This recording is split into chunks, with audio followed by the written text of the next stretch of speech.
¿Qué pasa, chicos? Volvemos una semana más con la segunda novela de los Carcharodones. En esta ocasión bucearemos por las profundidades del vacío para descubrir un par de cositas interesantes. De momento sabemos que Baizar tiene que ir a ver a los Garras Cenicientas para pedirles renovar su antiguo pacto de vete a saber qué. También vimos cómo los mascachapas del Mechanicus les dejaban juguetitos nuevos a los Carcharos, que sin duda pronto tendrán que utilizar. Y poco más de momento, así que no me enrollo más. ¡Oyo, vamos! Capítulo 2.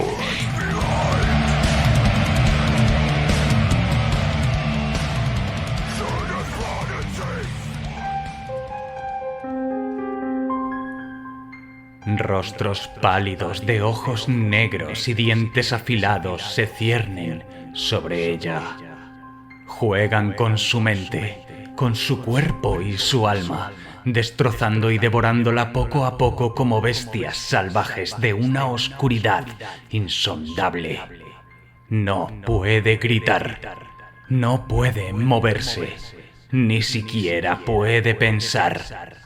Entonces, uno de los grotescos seres, el más anciano, abre sus fauces y se lanza sobre ella. Luego oscuridad y nada más. Se despertó, sobresaltada. La pesadilla le salvó la vida. Sin ella, aún seguiría dormida en aquella cama tan confortable, obsequio del hijo del Alto Carnid, cuando los sicarios atacaron. Pero gracias al desvelo le dio tiempo a levantarse, vestirse con ropa deportiva para su sesión de footing matinal y lavarse un poco la cara antes de que la ventana del cuarto de baño se hiciese añicos hacia adentro.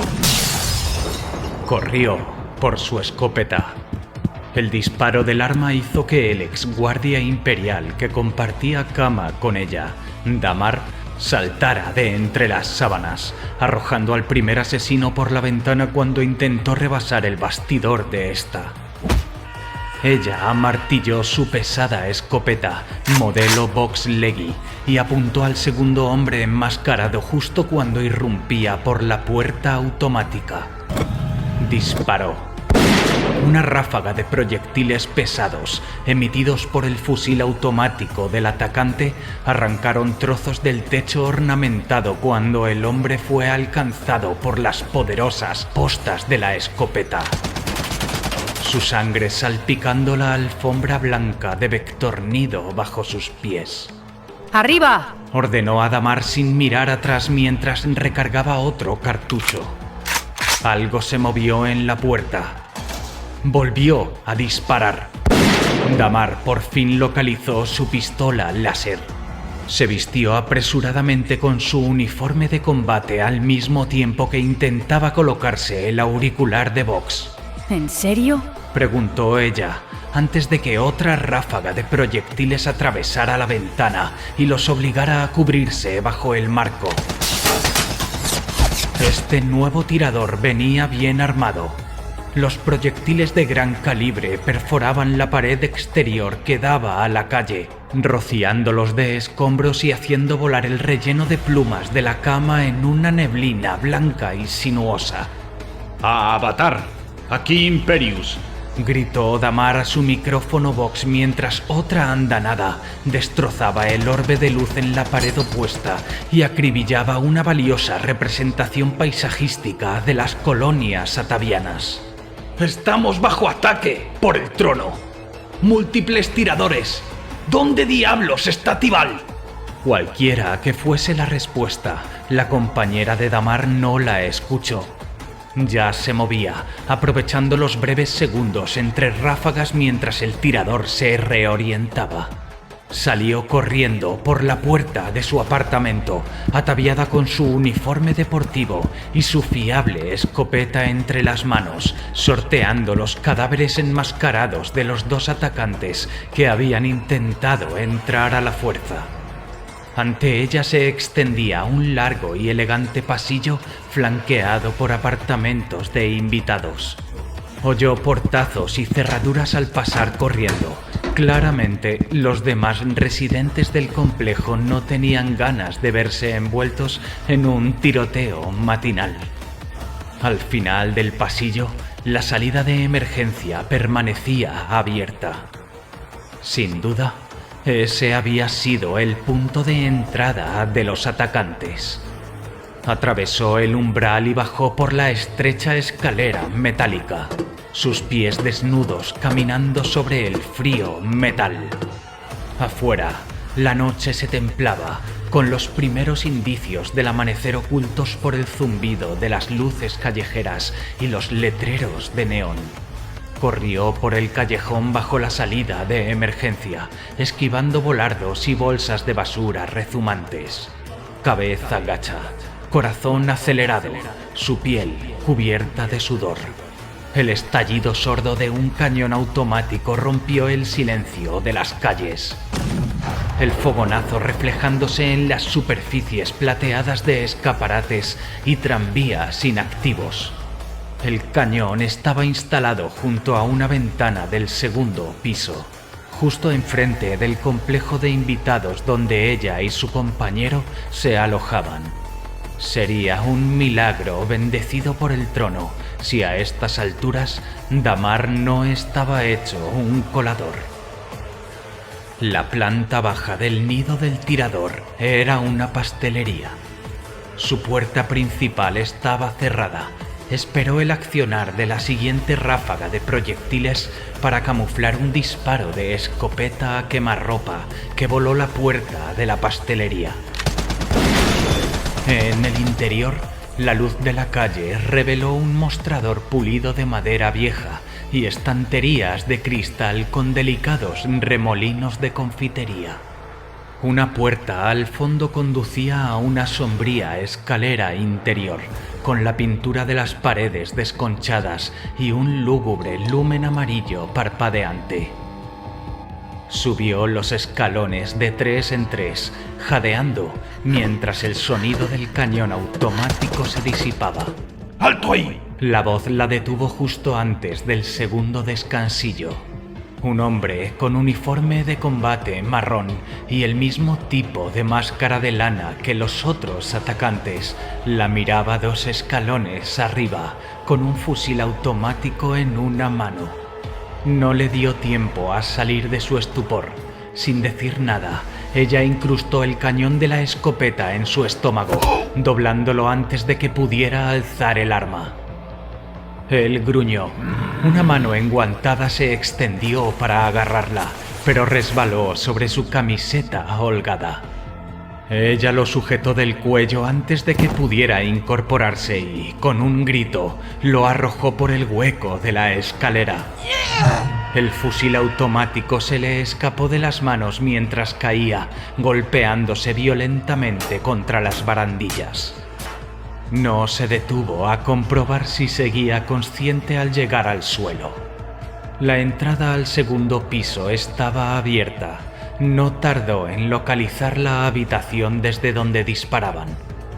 Derribó la puerta con la culata de la pesada Vox Leggy. Había 2 hombres en el apartamento, enmascarados como los anteriores. Uno alimentaba con una cinta el cañón automático que el otro disparaba desde un trípode en la ventana. La cama había sido levantada contra la pared y el suelo estaba repleto de cajas de munición, mientras una montaña de casquillos vacíos se acumulaba alrededor de las botas del tirador. Estaba reajustando la mira cuando ella interrumpió. Ambos hombres se giraron. Ninguno fue lo bastante rápido. Tac, tac. Dijo Jade Ranik, y entonces disparó.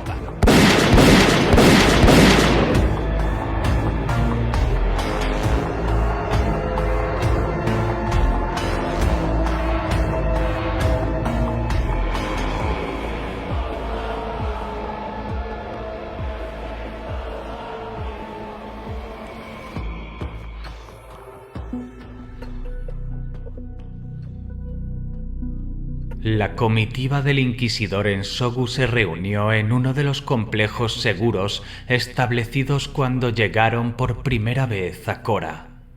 Era un almacén de imprenta abandonado que uno de los contratistas de Ensogu adquirió cuando el agente del Ordo trasladó sus operaciones al mundo agrícola 7 meses atrás. El estado de su planta principal, llena de restos de autómatas de imprenta desguazados y basura menos identificable, así como su ubicación en el centro de la capital colectiva agrícola de Cora, lo hacían una compra sugerente. El equipo ya lo había usado en 2 ocasiones anteriores. Damar estaba sentado en una vieja mesa de trabajo de impresión, todavía con vida. Un disparo le había arrancado un trozo de carne del bíceps derecho y su cuerpo estaba cubierto por heridas de metralla, pero dadas las circunstancias, tuvo suerte. El apartamento de invitados quedó en mucho peor estado. ¡Quédate quieto! Espetó Janus. Hacía tiempo que Janus fue promocionado como alto cirujano de las espiras superiores de Exaltis Prime, pero ahora el demacrado y canoso cirujano cumplía la función de médico de la comitiva. Sus palabras no iban dirigidas a Damar, que permanecía sedado y con la mirada perdida en los estimulantes supresores, sino al servocráneo que flotaba sobre su hombro. La luz del lumen punzante incorporado en su cuenca ocular derecha no dejaba de parpadear. El impulsor antigravítico implantado en su hueco occipital necesitaba los rituales de mantenimiento del tecnoadepto Ro. Janus maldijo al servocráneo mientras aplicaba otra capa de vendaje de piel sintética bañada en contraséptico al brazo de Damar.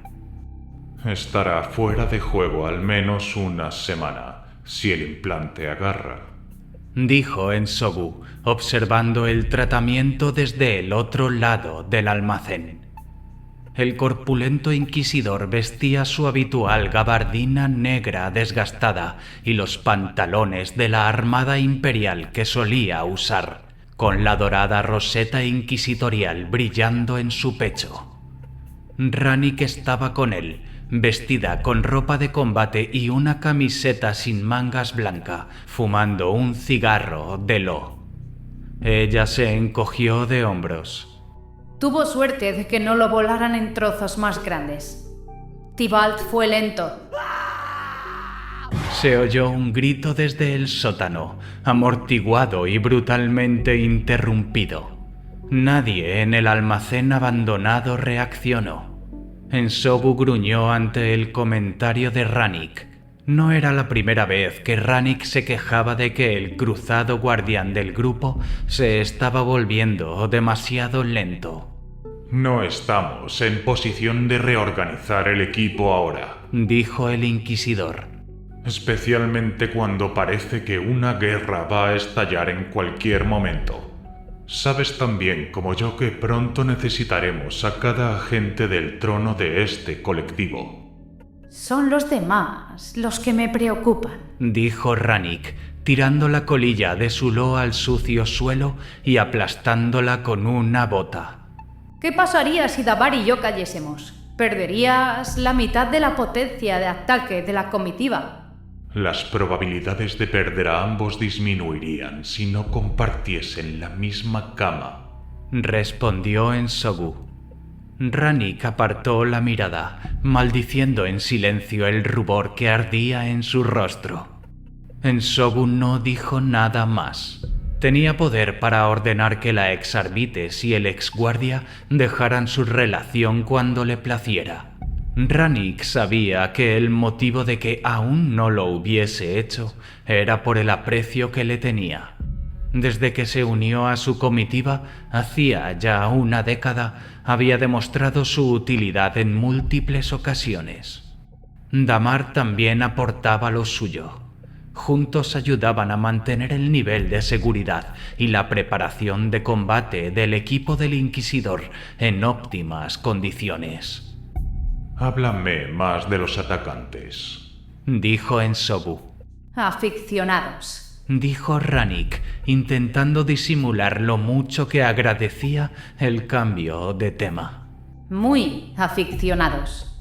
Mal equipados también. Sin armas láser. Si hubiesen empezado por tirar una granada nos habrían aniquilado. Otro grito se oyó desde abajo, más largo. Damar se estremeció y Janus volvió a maldecir al servocráneo. ¡Quédate quieto! No creo que vinieran a matarnos. Dijo Rannick. Al menos su contraataque no estaba preparado para ello. Debris. Dijo Ensobu. Apostaría cada Throngel del fondo de operaciones a que fue Debris. ¿Cómo lo sabes? Lo dijiste tú misma. Lo de anoche no fue un intento genuino de acabar con nuestra misión aquí. Si lo hubiese sido, al menos me habrían atacado al mismo tiempo. Mi alojamiento en el Salón del Alto Carnit es prácticamente de dominio público. No. El ataque fue más bien un mensaje. Debris ha estado intentando implicar al cártel UX desde que aterrizamos. Como mínimo, está tratando de entorpecer el trabajo de un miembro de sus santos sordos, involucrándolo en política local. Y haciendo pedazos a tu comitiva. Añadió Rannick, recostándose contra una oxidada imprenta y mirando a Damar mientras Janus terminaba de aplicar los últimos vendajes en su brazo. Entonces, ¿qué vamos a hacer al respecto? Veremos qué nos trae Rowling. Dijo Ensobu, justo cuando otro grito resonó desde el sótano, donde el acólito del Inquisidor aplicaba sus incipientes habilidades de interrogación al atacante que había recuperado inconsciente del fondo de la pastelería. Belt, el corista astropático del equipo, también estaba abajo, sondeando la mente del hombre tan profundamente como Rowling exploraba su carne. Un destino sombrío para un incompetente sicario a sueldo, pero tal era el precio de atacar a agentes del trono. Es solo un matón a sueldo. Dijo Rannick. Dudo que sepa algo útil. Tienes razón, Respondió Ensobu.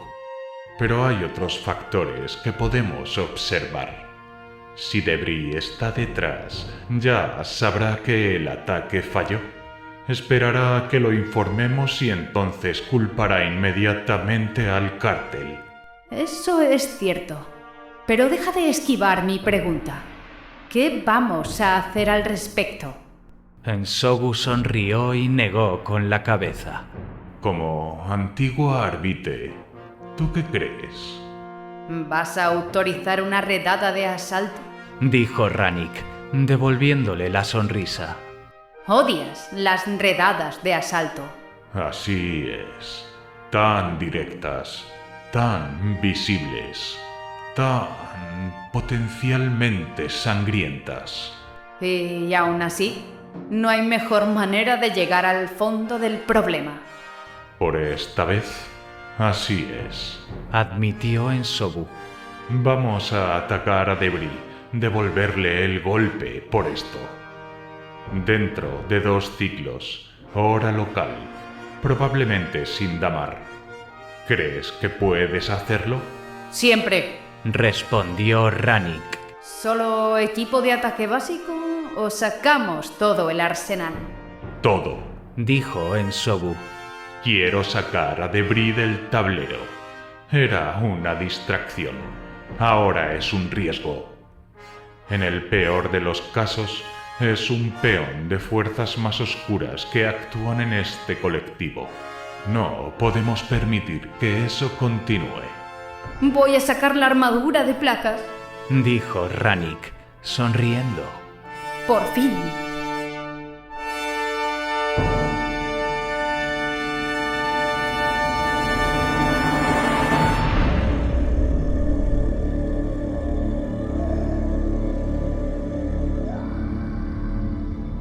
El cuerpo de Kauri estaba entumecido.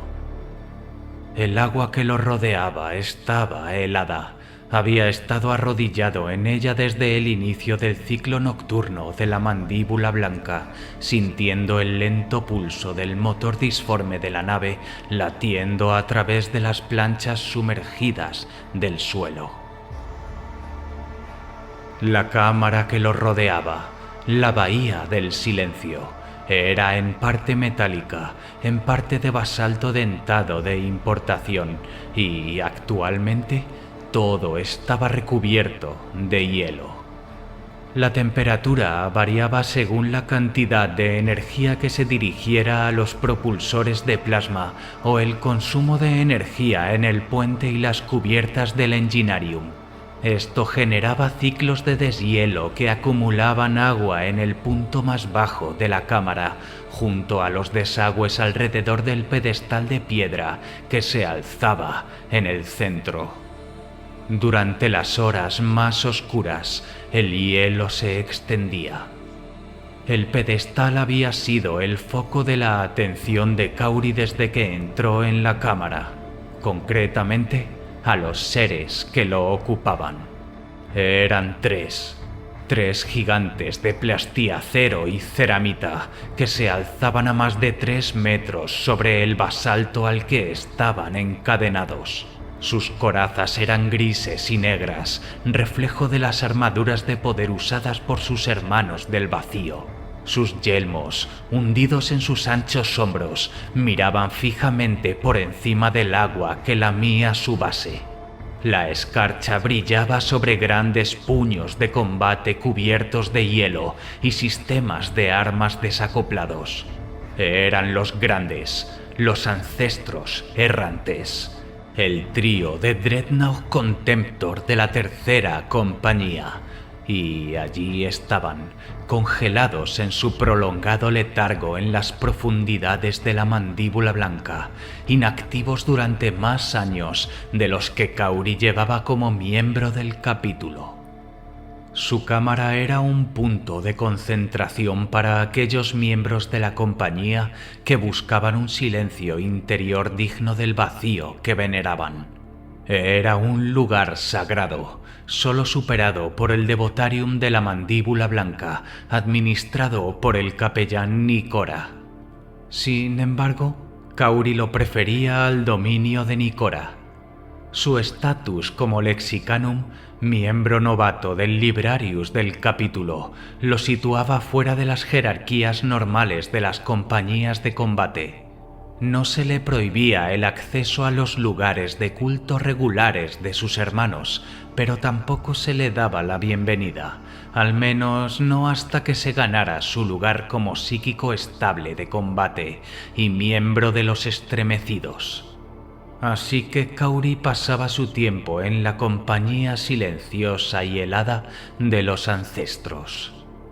Sintió levemente a otros carcharodones entrar y salir desde que entró en la cámara, sin duda realizando sus propias meditaciones. Pero su mente nadaba en lugares profundos y oscuros, buscando el silencio, buscando el propósito que éste traía. Se sentía extraño estar desconectado de Tecaurangi. El bibliotecario jefe estaba a bordo del crucero de ataque, pero Kauri había buscado esta comunión en soledad. A veces era necesario alejarse de la presencia de su maestro. En la década transcurrida desde que despertó por primera vez como carcharodón en la sangrienta mesa médica, desde que recibió su nuevo nombre designado y vio cómo su cuerpo empezaba a cambiar bajo la influencia de los órganos injertados, al único que había conocido era a su mentor, Tecaurangi. El maestro del Librarius del capítulo era verdaderamente antiguo. Cuán antiguo, nadie lo sabía, y manejaba poderes que el Lexicanum apenas podía comprender, a pesar de haber pasado largos meses estudiando los pergaminos y cristales de datos alojados en las dispares subsecciones de los bancos genéticos del Librarius. Kaori entendía bien que su camino apenas comenzaba y que los misterios de la disformidad aún le eran impenetrables, pero al observar el poder que Tecaurangi manejaba, se desesperaba por alcanzar siquiera una fracción de su dominio. Jamás comprenderás verdaderamente la disformidad. Le había advertido el bibliotecario jefe en varias ocasiones. Si lo hicieras, perderías la cordura. Y pronto después, el alma. Es el oscuro reflejo del océano en el que nadamos, y sus insondables profundidades son el hogar de 1.000 millones de horrores hambrientos. Somos su presa, Kaori, y el momento en el que lo olvides será el momento en el que te consuman.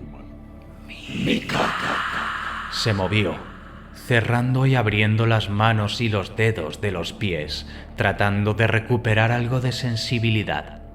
El dolor le recordaba las punzadas que había soportado durante tanto tiempo en el proceso de implantación. Había pasado de aspirante a iniciado en tan solo 7 años, su cuerpo sometido a los bisturíes y autocauterizadores del apotecario Tama, junto con los otros 30 y tantos reclutas del capítulo. Pero para él había sido diferente desde el principio. Tecaurangi fue su guardián constante, se le había mantenido separado de los demás iniciados que sobrevivieron a la implantación de la semilla genética, sin permiso para unirse a sus escuadras en la 10ª compañía. Fue instruido con mayor dureza, su mente y cuerpo castigados sin tregua, cánticos hipnóticos, inmersión en hielo, terapia de adoctrinamiento. Todo eso, además del entrenamiento de combate constante y los incontables ejercicios, o de las interminables horas encerrado en los bancos genéticos con la única compañía de un servocráneo de vigilancia. El dron solo dejó de registrar cada uno de sus movimientos cuando finalmente obtuvo su coraza negra y se unió a las filas de los hermanos del vacío plenamente iniciados. Desde su primer día, ya apenas recordaba nada anterior al primer corte de bisturí en su carne. Se había sentido tanto prisionero como hermano del capítulo, no muy diferente de los esclavos famélicos que servían a la flota de depredación nómada. No podía oír la voz. No aquí, no tan cerca de los ancestros errantes. Buscaba la oscuridad, el silencio. Las emociones eran peligrosas. Él era una llama encendida para las criaturas en las profundidades de la disformidad, y las emociones hacían que esa llama ardiera cada vez más fuerte. El peligro se multiplicaba aún más en momentos como este, cuando la mandíbula blanca atravesaba las profundidades del empíreo, protegida de los estragos de los demonios y otras aberraciones disformes, solo por la burbuja palpitante de su campo Geller. Todos a bordo sufrían la influencia nauseabunda de la inmateria que los rodeaba. Migrañas, hemorragias nasales, pesadillas despiertos. Kaori apenas había dormido desde que comenzó el viaje 2 semanas antes. Confiaba plenamente en los métodos de meditación y el aislamiento de Tecaurangi para encontrar algo de paz. Mientras se arrodillaba, concentró su mente en la letanía del silencio número 52, uno de los cientos de cánticos del capítulo, lemas del exilio y votos del vacío enseñados durante el adoctrinamiento. Enfatizaba la virtud del aislamiento, la fugacidad de la existencia individual y la importancia vital del autosacrificio que definía al capítulo. Y, sin embargo, mientras recitaba las palabras, Kaori sintió que sus pensamientos se deslizaban como carne pálida sumergida que descendía velozmente en las profundidades más turbias. Recordó las sombras bajo el mundo perdido, iluminadas por el bastón de Tekaurangi. Recordó a la bestia tallada en piedra, al monstruo con su fauce voraz y sus ojos hambrientos. Las palabras de Tekaurangi regresaron a él, un susurro áspero en la oscuridad. Su presa, Kaori. Y el momento en el que lo olvides será el momento en el que te consuman. Todos eran monstruos. Se puso de pie de golpe, su segundo corazón activándose. Los visores negros de los venerables Contemptors parecían mirarlo con acusación, aunque seguían inmóviles. ¿Qué había traído hasta aquí, a su sagrado lugar de reposo? ¿Qué llevaba dentro de sí? Giró en el agua y se dirigió a la salida, rompiendo el hielo recién formado, obligando a su cuerpo rígido y entumecido a obedecerle. Se juró a sí mismo que encontraría la respuesta.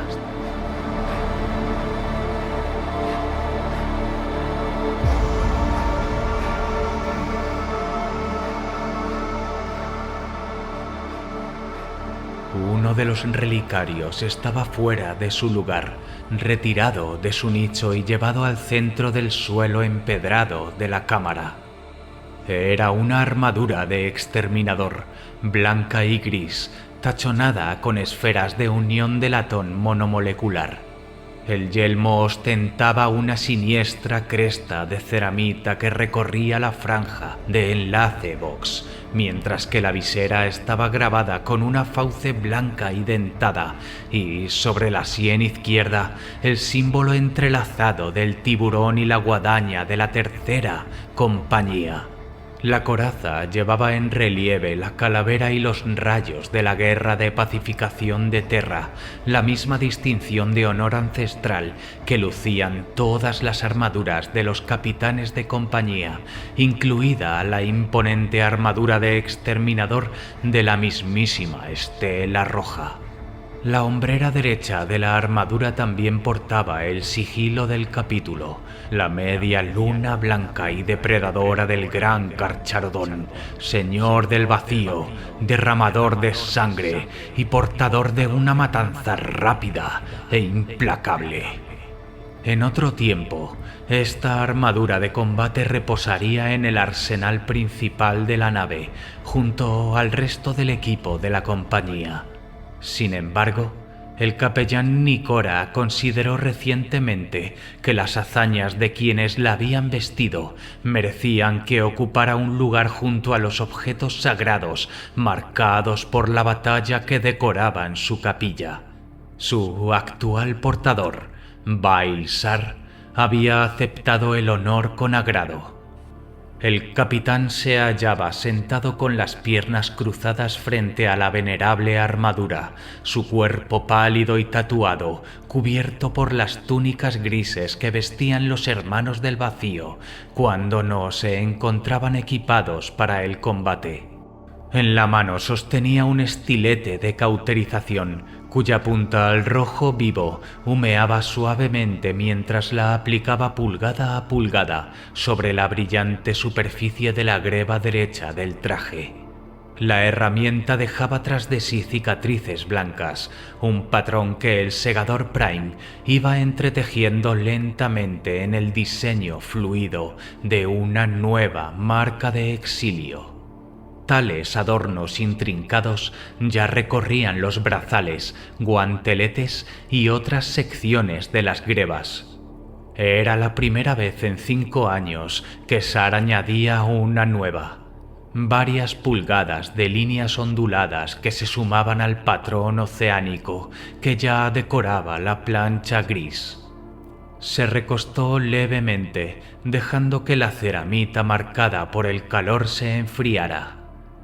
Se había ganado aquel grabado, una marca de hermandad, 9 meses terranos antes, cuando la Mandíbula Blanca abandonó sus propios objetivos para acudir en ayuda de la Cuarta Compañía, enzarzada en combate espacial con una flota fragmentaria tiránida sobre el mundo muerto de Anarquis.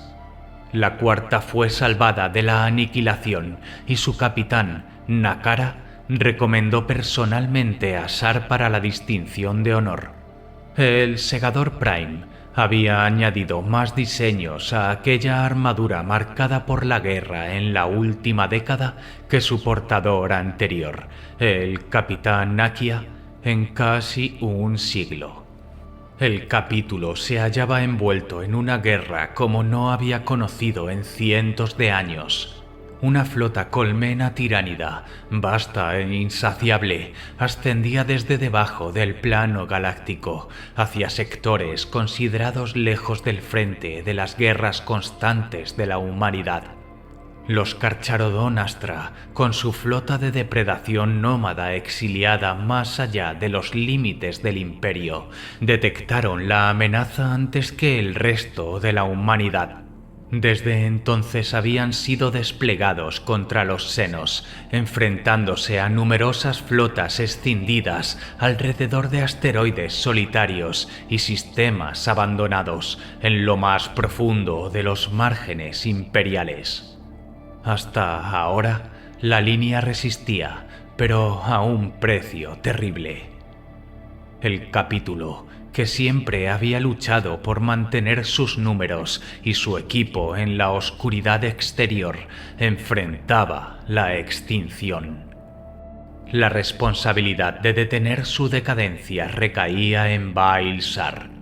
Como Segador Prime, su deber, más allá de la capitanía de la Tercera Compañía de Batalla, era asegurar que el capítulo estuviera constantemente provisto de nuevos aspirantes. Eso normalmente se lograba durante los diezmos rojos, cuando los edictos de exilio del capítulo le permitían descender sobre un mundo y cosechar a su población.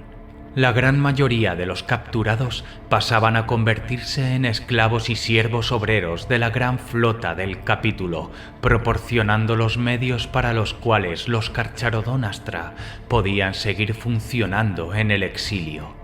Solo aquellos con la edad y el temperamento adecuados se sometían a las pruebas. Pocos sobrevivían para convertirse en iniciados de la 10ª Compañía.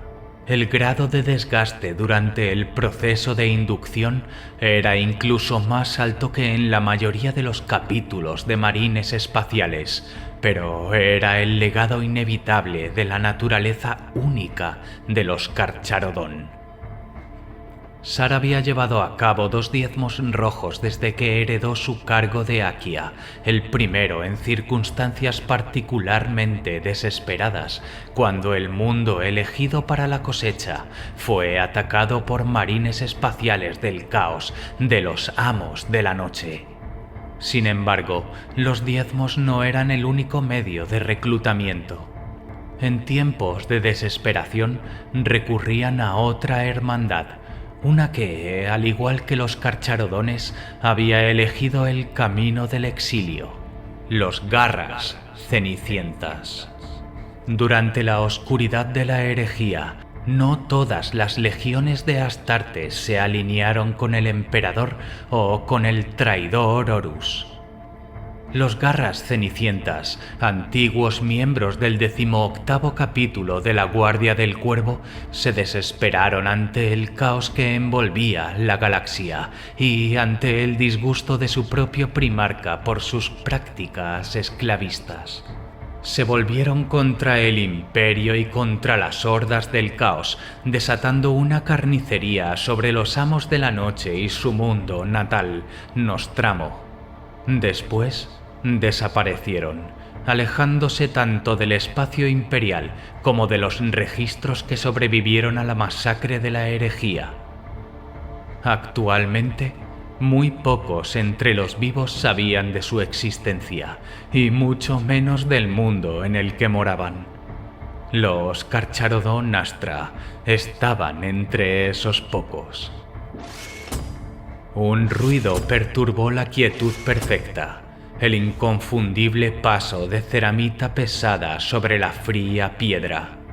Una figura se alzó en la oscuridad abierta del arco de la entrada de la capilla, una vasta sombra de metal implacable. Permaneció un momento más allá del borde de la luz de las velas, el aire vibrando con el zumbido de una armadura de energía cargada. Sar desactivó el estilete, lo colocó en su soporte y se puso de pie. Hermano Corro, Dijo. gracias por venir. Sé bienvenido. El gigante dio un paso hacia la luz. Como todos los hermanos rojos, el veterano de ataque Corro permanecía siempre embutido en su traje de batalla y fuertemente armado. La armadura de exterminador que llevaba estaba profusamente inscrita con marcas rojas de exilio y adornada con incisivos amarillentos de depredadores recogidos por algunos carcharodones. Las lentes negras del visor de su casco brillaban sin vida en el fulgor parpadeante de la capilla. Kia O'Rae, Respondió Corro, pronunciando el saludo ritual del capítulo. Kia O'Rae, hermano. Replicó Sar. Quítate el casco. Corro no hizo nada. En la mayoría de los capítulos, los miembros de la primera compañía veterana eran frecuentemente asignados temporalmente a compañías de batalla para reforzar su poder de combate. En los Carcharodon Astra cumplían un propósito adicional. Completamente leales al maestro del capítulo en funciones, eran desplegados en las misiones más vitales, normalmente diezmos, para asegurar que se cumplieran los objetivos primordiales y se satisfacieran las necesidades del capítulo. El modo de hacer la guerra de los Carcharodones significaba que las compañías individuales podían pasar años separadas de la flota de depredación nómada. En tales circunstancias, los hermanos rojos eran responsables de ejecutar las órdenes de la Estela Roja.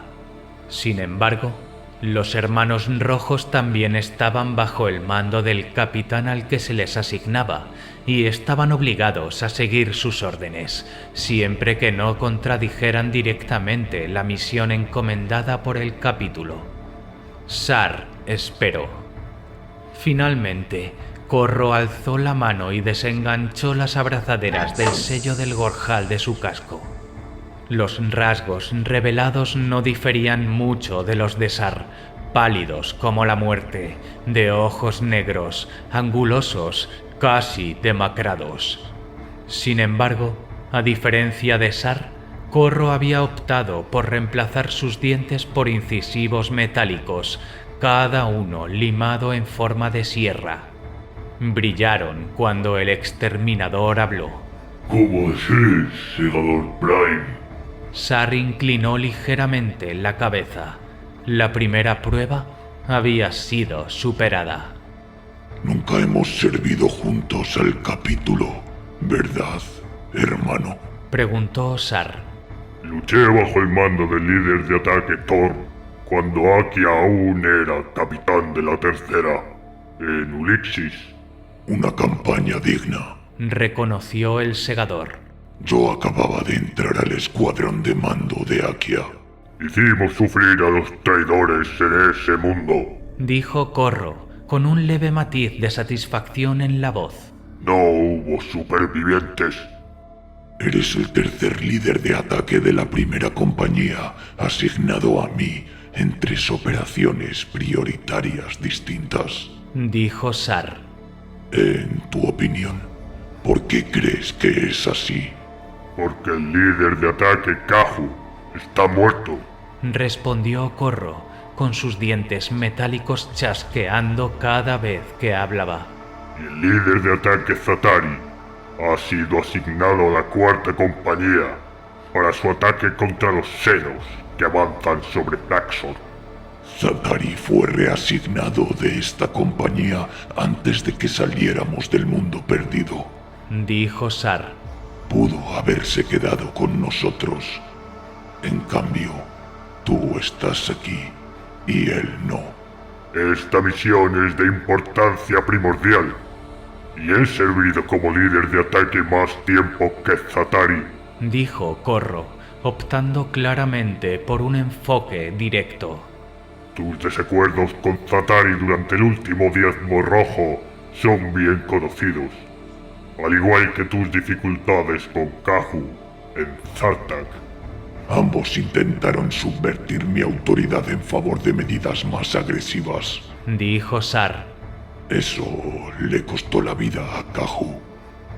Zatari complicó las cosas más de lo necesario.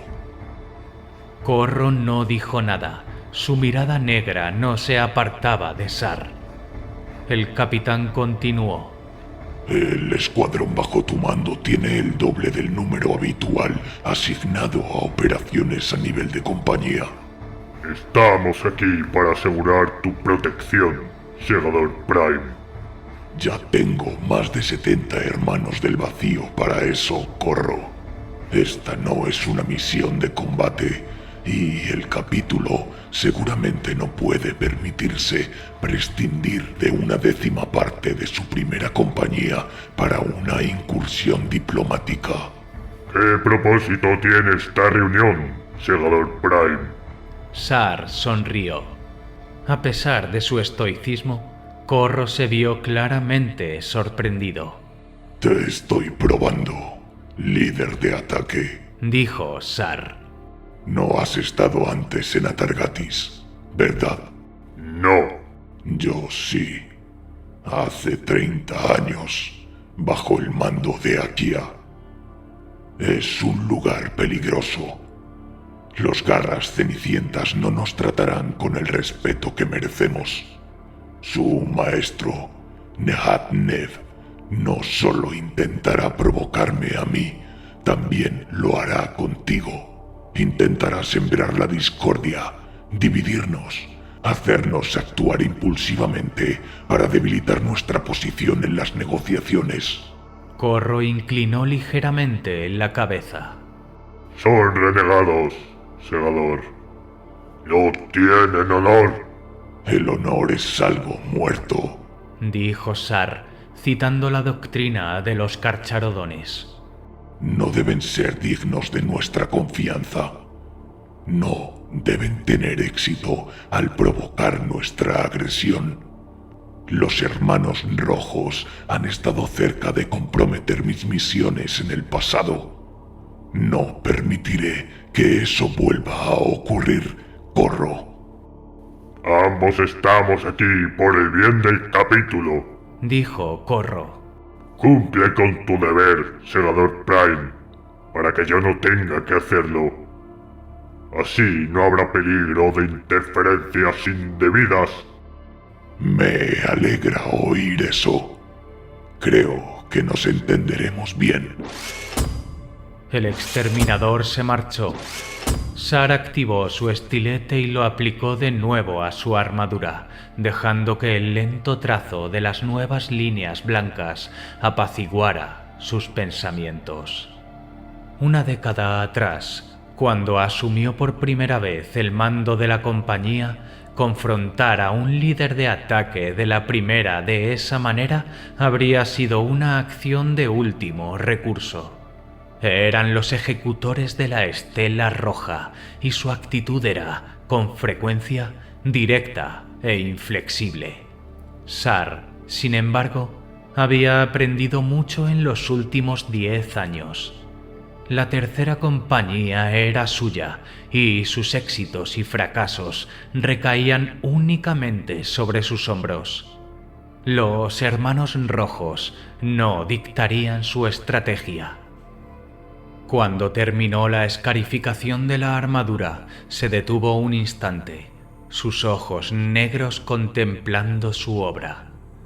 Había paz allí, en los patrones fluidos, una marea en medio de la aspereza que rodeaba al Segador Prime.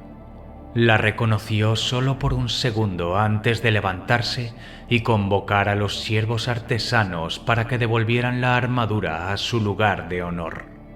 La nave estaba a punto de entrar en el punto más profundo de su inmersión por la disformidad y gran parte de la compañía ya había caído en el adormecimiento del sueño del vacío.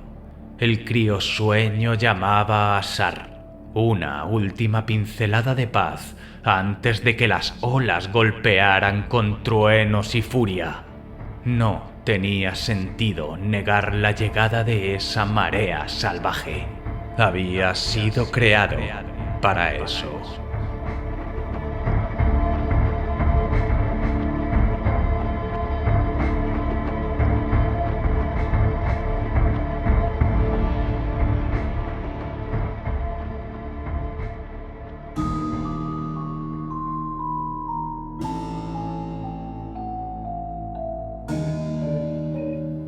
El equipo de Ensogu se reunió en el anexo del archivo del almacén. Afuera comenzaba a oscurecer y por el tragaluz destrozado se colaban los sonidos de los tranvías de cercanías y las unidades de transporte realizando los últimos recorridos del día. Incluso en el interior, el aire estaba cargado con el almizcle del polen del grano de tejido y del cuero recién curtido de cuerno de Ux. Los aromas de un mundo agrícola imperial en plena temporada de cosecha, maduros en la brisa vespertina. Ensogu llegaba tarde, al igual que Belt. El resto de la comitiva estaban sentados en bancos y escritorios frente a una proyección emitida por el servocráneo del Inquisidor, todos salvo Tibalt, que vigilaba la puerta principal del almacén. ¿Cómo va eso? Preguntó Rannick a Damar, tomando asiento a su lado.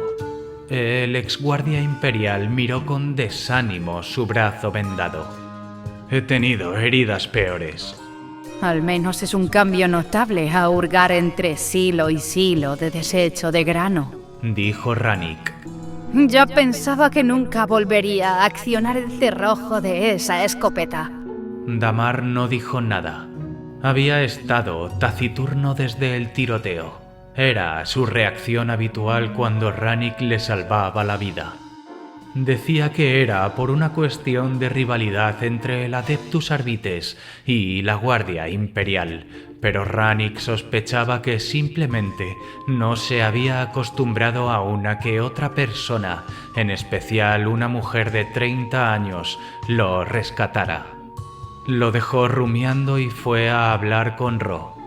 El tecnoadepto realizaba un escaneo de mantenimiento al servocráneo, murmurándole en lengua tecnis. Asintió al ver a Rannick apoyarse en el banco junto a él. Buenas tardes, señorita Rannick. Hola, Cox. Señaló al cráneo, cuya proyección parpadeaba. ¿Cómo de mal está? Aún estoy escaneando, respondió Ro con suavidad. Era el miembro más joven de la comitiva, aún lejos del dominio mecánico que aspiraban a alcanzar los miembros del Adeptus Mechanicus. Incluso habría sido atractivo, con sus rasgos angulosos y ojos almendrados de color marrón, de no ser por los implantes corticales injertados al costado del cráneo. Parecía tener un problema con Rannick. Cada vez que ella se le acercaba, se volvía callado y esquivo. Ella lo atribuía a las dificultades sociales típicas de los tecnoadeptos, aunque Damar bromeaba diciendo que era otra cosa. Entonces te unes al ataque de represalia, ¿no? Le preguntó, medio en broma. Ro se encogió de hombros. Era gracioso ver a un adepto de Marte con respuestas tan humanas. Realizaré la tarea que el Inquisidor crea adecuada. ¿Has disparado a alguien antes, Cox? Usted sabe que sí, señorita Rannick. Me lo ha preguntado ya en 6 ocasiones. Es que tengo muchas ganas de verte en tu primera vez, Ro. Apuesto a que tienes guardada por ahí una de esas carabinas radiactivas. Pueden hacer bastante daño. No tengo tal cosa, señorita Rannick. Solo mi pistola láser Stygius Mark III. Deja en paz al chico, máquina, mujer. Gruñó Janus. Quiero ese maldito cráneo arreglado. ¿Ya no te funcionan los ojos, viejo? En nada tú también serás un servocráneo. A ti sí que te voy a convertir en un... La réplica de Janus fue interrumpida por el sonido de la puerta del anexo. Era Ensogu, su expresión sombría. 10 minutos más. Dijo, antes de dirigirse a Rannick. Afuera, ahora. La exardite lo acompañó de nuevo al almacén principal. Su ánimo se desplomó en cuanto vio la expresión de Ensogu. ¿Noticias? Preguntó. Del legado Freyne. Confirmó Ensogu. Ha vuelto a encontrar el rastro. ¿Dónde? Hypasitis. Un mundo cripta cerca del Ocularis Terribus. ¿Qué tipo de rastro? Parece ser un registro grabado. Parte de un monumento funerario dedicado a los que resistieron una de las malditas cruzadas negras. La información proviene de uno de sus propios agentes, operando desde Damara. Al parecer fue un hallazgo fortuito mientras purgaban secesionistas en el subsector de Kelevari. Entonces es un rastro frío. Dijo Rannick. Nada directo. Solo fragmentos antiguos. Sí, pero la descripción es lo bastante buena como para merecer atención inmediata. Es parte del rompecabezas, y hasta que no tengamos todas las piezas, no podremos ver lo que realmente representan. Cuando lo hagamos, los recursos que podremos emplear harán que todo esto valga la pena. Me vas a reasignar, ¿verdad? Sí. ¿Te decepciona? Rannick se tomó un momento para pensarlo. Llevaban 7 meses en Cora, siguiendo rastros sutiles de herejía entre silos de grano y corrales de cuernos de Ux, investigando tratos clandestinos y diezmos del administratum manipulados. Y ahora, justo cuando por fin iba a empezar la acción, la sacaban del lugar. Literalmente en la víspera del primer asalto desde el inicio de la investigación. Después de 7 meses asfixiantes de vida agrocolectiva, dolía que la apartaran justo en este punto decisivo. Y, sin embargo... ¿Aún tienes las pesadillas? Murmuró Ensogu. Rannick asintió sin decir nada. Llevaban una década atormentándola, empapando sus sueños en sangre, acechándola con oscuridad, sonrisas de cuchilla y ojos negros e implacables. Se despertaba gritando, temblando, sudando, buscando el arma que siempre tenía a su lado.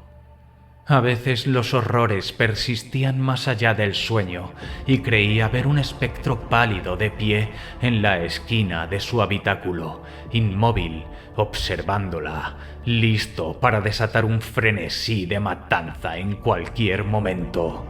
Iré, dijo. Datos básicos de la operación, dijo Ensogu, entregándole una tablilla de datos. Tendré más para ti después de la reunión. Hay un transporte de grano que parte esta noche en Seindorfin. Bell te conseguirá un vehículo. Lleva mi sello. ¿A quién recojo? Preguntó Rannick, guardando la tablilla en el bolsillo trasero de su uniforme. Un archivista llamado Socel. Enviaré el aviso a Freyne para que sepa dónde encontrarte. Sospecho que enviará a Vex como intermediario. Entendido. ¿Qué debo esperar cuando llegue? Si la memoria no me falla, un mundo gris, miserable, azotado por el viento y lleno de tumbas. Más allá de eso, no lo sé. Socel o Vex deberían poder ponerte al tanto de los recursos locales. Enviaré un informe tan pronto como pueda, dijo Rannick. Ensogu puso una mano en su hombro, mirando a sus ojos fijamente. Ojalá pudiera ir contigo. Me aseguraré de que no tengas que hacerlo. Le devolvió la mirada. Ojalá tengas razón. Ojalá esta sea la pieza del rompecabezas que hemos estado esperando.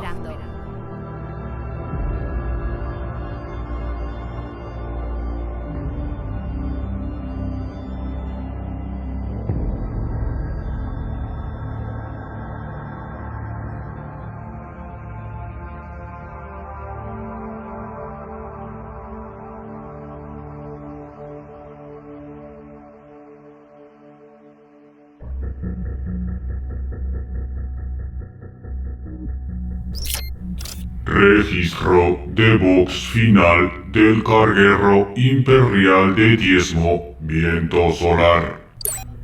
Transmitiendo desde el sistema INAX.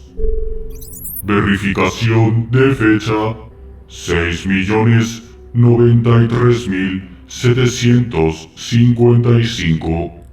Milenio 41. Traidor. No, capitán. Está equivocado. No somos traidores.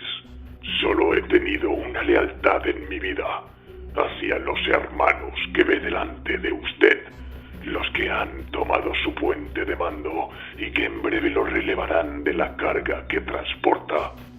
Tal vez a usted le parezca una traición. Tal vez realmente cree que guerreros como yo, el pináculo de la evolución genéticamente diseñada en la galaxia, existen únicamente para proteger su miserable vida. Tal vez no sabe de los otros. Hay seres mucho más oscuros allá afuera que nosotros, capitán. Seres tan antiguos como nosotros, pero esclavizados a poderes que escapan a su comprensión. Nosotros no somos ellos. No arrancaremos su alma para ofrecérsela a los demonios, ni lo ataremos a pesadillas hechas carne. Solo lo mataremos. Tal vez seamos renegados, sí, pero traidores, jamás. Nuestra lealtad siempre ha sido con nosotros mismos.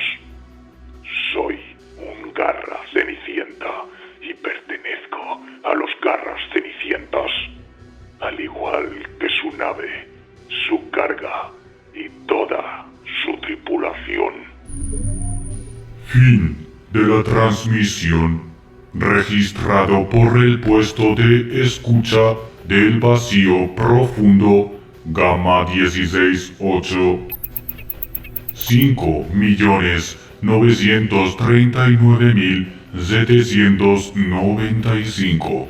Milenio 41. Estado de la investigación sobre la desaparición del diezmo. Aún pendiente.